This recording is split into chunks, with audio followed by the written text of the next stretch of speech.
My name is Dan Neal. I'm a native of New Bern, North Carolina. I attended NC State from 1982 to 1984, and then circled back to finish my degree, my master's in English in 1986, I think.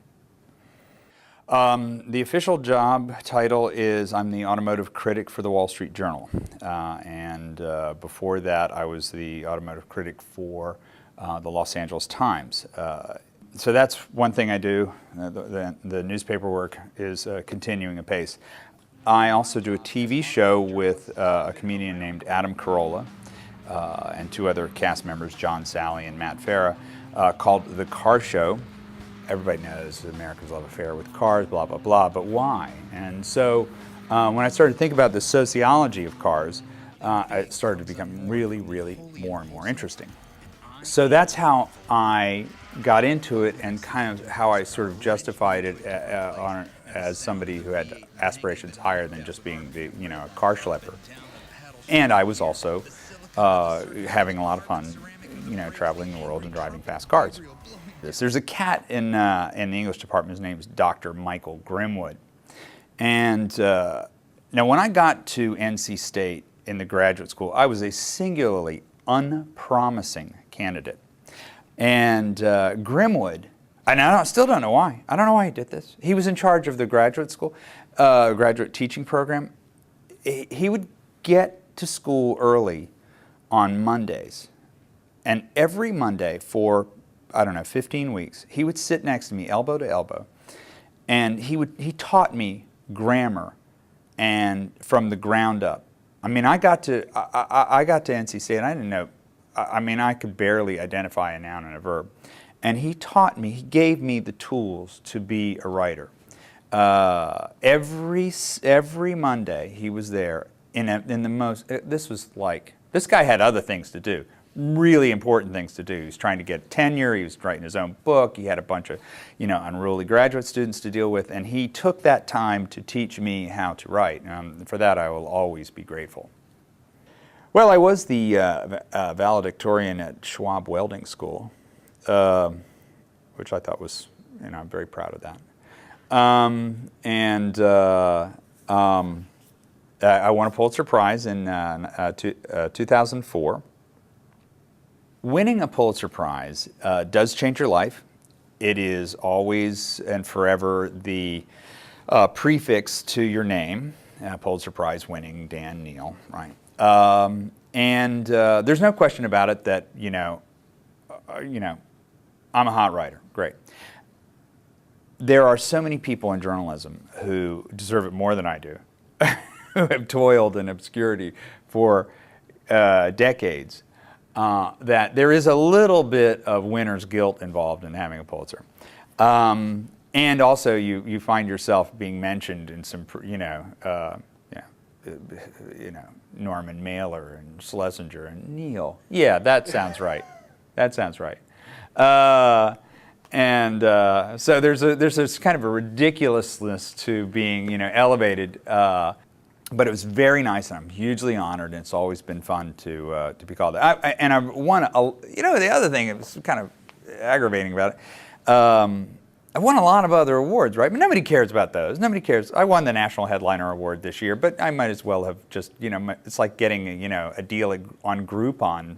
It's just, nobody cares. And anytime I ever make a mistake, and I make mistakes, lots, and, people say, this guy won a Pulitzer? It's like, dang. People ask me all the time, what does it take? I want to go work for Car and Driver. What do I need to do? Well, first you need to be a journalist. Before they throw you the keys to the Lamborghini. I always wrote for people who didn't care anything about cars. Got to put the cone back. And the other thing is that there's obviously a political and an environmental aspect to it, and you can't tell people things they need to know unless you also keep them engaged long enough to tell them. And so it's important to sort of bring them along and engage in a dialogue. But I have one more thing. A GM engineer told me this, Farah told me this. The reason the Volt has an engine is because it's mostly psychological, because when people get used to plugging a car in and they don't have to get over the fear of it, 10 years from now, plugging in will seem as natural as turning off the lights when you go to bed. It's just it's a bridge technology. The new film, which just premiered at Tribeca, is called The Revenge of the Electric Car. I'm a strong advocate for electric mobility. I've looked at this problem in terms of infrastructure and energy management and just general thermodynamics, and I just don't see how we can get around electrifying the automobile. We don't make electricity out of oil. We make electricity out of coal and nuclear and wind and solar and hydro and natural gas. And so oil being the most problematic of our energy resources and electric cars being the only way to get our infrastructural energy into mobility, we've got to have electric cars. So I advocate for it, and I was pleased to advocate for it in this movie. We continue to see the effects of climate change. We continue to see the deterioration of the ocean environment caused by acidification, caused by carbonic acid, because we're using the oceans as a giant carbon sink. We continue to see oil prices hovering around $4 a gallon, and it's only a question of when the breaking point comes. Human history is not encouraging. People generally act only when they are forced to by crisis. I would love for us to do something about this problem before it becomes a crisis.